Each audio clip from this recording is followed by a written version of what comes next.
Subscribe कीजिए the perfect classes channel को और बेल आइकन को दबाइए लेटेस्ट वीडियो सबसे पहले देखने के लिए। हेलो स्टूडेंट्स, आपके चैनल द परफेक्ट क्लासेस में आप सभी का स्वागत है। Directorate of education GNCT of Delhi की वर्कशीट नंबर 5 डिस्कस करें बच्चों। ये क्लास 7th की वर्कशीट है, ठीक है। क्लास नहीं दी हुई इसमें, लेकिन क्लास 7th की वर्कशीट है। सब्जेक्ट सोशल साइंस है।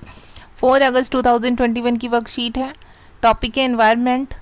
तो वीडियो स्टार्ट करने से पहले अगर बच्चों चैनल को सब्सक्राइब नहीं किया तो सब्सक्राइब कर लें। वीडियो अच्छी लगे तो लाइक और शेयर कर देना।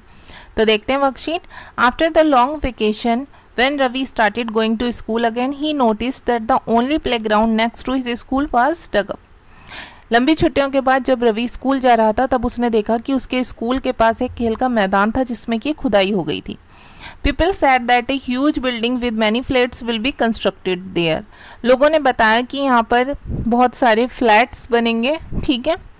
एक इमारत बनेगी जिसमें बहुत सारे फ्लैट्स होंगे। Ravi was almost in tears when he realise that the big playground with it soft grass, marigold and butterflies is gone forever. Ravi की आंखों में आंसू आ गए ये देखकर कि सोचकर ही कि वो जो मुलायम घास थी उसमें और जो गेंदे के फूल थे, तितलियों वाला विशाल मैदान था, अब हमेशा के लिए नष्ट हो चुका है। He shared his feeling with its classmate. उसने अपने दोस्तों से जो क्लास में पढ़ते हैं उसके क्लासमेट सहपाठी, उनके साथ अपनी जो भावनाएं थी उन्हें शेयर की, ठीक है। In the assembly the principal to sadly observed.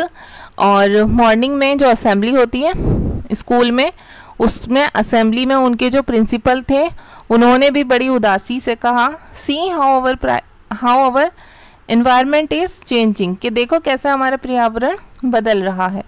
In the class Ravi asked his teacher what is environment. Class में रवि ने टीचर से पूछा कि एनवायरनमेंट क्या है, पर्यावरण क्या है। Whatever you see in your surrounding said the teacher. Teacher ने कहा जो कुछ भी तुम अपने आसपास देखते हो। Ravi thought allowed. रवि ने जब उन्होंने कहा तो रवि कहने लगा कि दैट्स मीन, इसका अर्थ है the school building, table chairs in the classroom, even that open field, the road, the garbage, my friends, all are parts of our environment. इसका मतलब तो ये हुआ कि स्कूल, यहाँ तक कि बिल्डिंग, जो भवन है, मेज, कक्षा में रखी हुई कुर्सियाँ, यहाँ तक कि खुला मैदान, सड़क, कूड़ा करकट, मेरे दोस्त भी, ये सभी पर्यावरण के अंग हैं। तो हाँ बच्चों, बिल्कुल जो भी हमारे आसपास होता है वो पर्यावरण होता है। अब देखते हैं, make a list of things which are available around you according to this table. अपने आसपास उपलब्ध वस्तुओं की एक सूची बनानी है, तालिका के अनुसार वर्गीकृत करना है। तो यहाँ पर हमें बताना है things available in house hold, जो भी चीज़ आपके घर में उपलब्ध होती हैं। तो हम यहाँ लिख देंगे सोफ़ा, बेड, अलमीरा, ठीक है। Things available in near by your house, जो चीज़ें आपके पड़ोस में उपलब्ध होती हैं आप लिख देंगे कार, प्लांट, रोड, ठीक है। कार, पौधे, सड़क, ये सब होती हैं। थिंग्स अवेलेबल इन स्कूल, जो हमारे स्कूल में अवेलेबल होती हैं, डेस्क होती है, लाइब्रेरी होती है, ब्लैक बोर्ड होता है, ये लिख देंगे। नेक्स्ट है all the things of the same types. क्या ये सभी चीज़ें सेम टाइप की हैं, एक ही प्रकार की हैं? तो हमारा आंसर होगा नो। अब यहाँ पर दिया हुआ है बायोटिक, एबायोटिक क्या होता है? बायोटिक बोलते हैं हम जीवीए को। The word of living organism, जो सजीव प्राणी होते हैं उनके संसार को, जैसे कि प्लांट्स एंड एनिमल, पौधे और जंतु। एबायोटिक बोलते हैं निर्जीव को।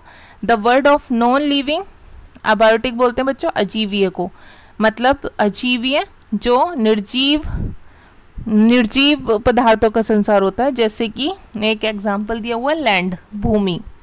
अब आगे देखते हैं, the place, people, things and nature that surround any living organism is called environment. किसी भी जीवित प्राणी के चारों ओर पाए जाने वाले लोग, स्थान, वस्तुएं, प्रकृति को पर्यावरण कहते हैं। It's a combination of natural and human made phenomena. ये प्राकृतिक एवं मानव निर्मित परिघटनाओं का मिश्रण है। while the natural environment refers to both biotic and abiotic conditions existing on the earth। प्राकृतिक पर्यावरण में पृथ्वी पर पाई जाने वाली जीवीय एवं अजीवीय दोनों परिस्थितियां सम्मिलित हैं।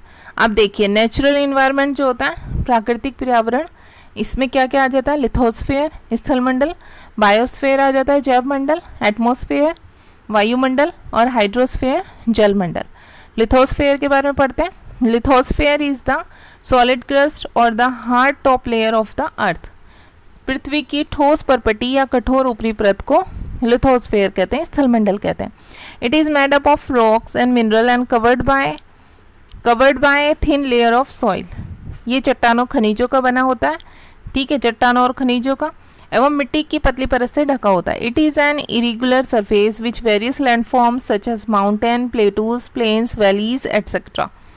ये पठार, पहाड़, मैदान, घाटी आदि जैसी विभिन्न स्थलाकृतियों वाला विषम धरातल होता है, मतलब ऊंचा नीचा धरातल होता है।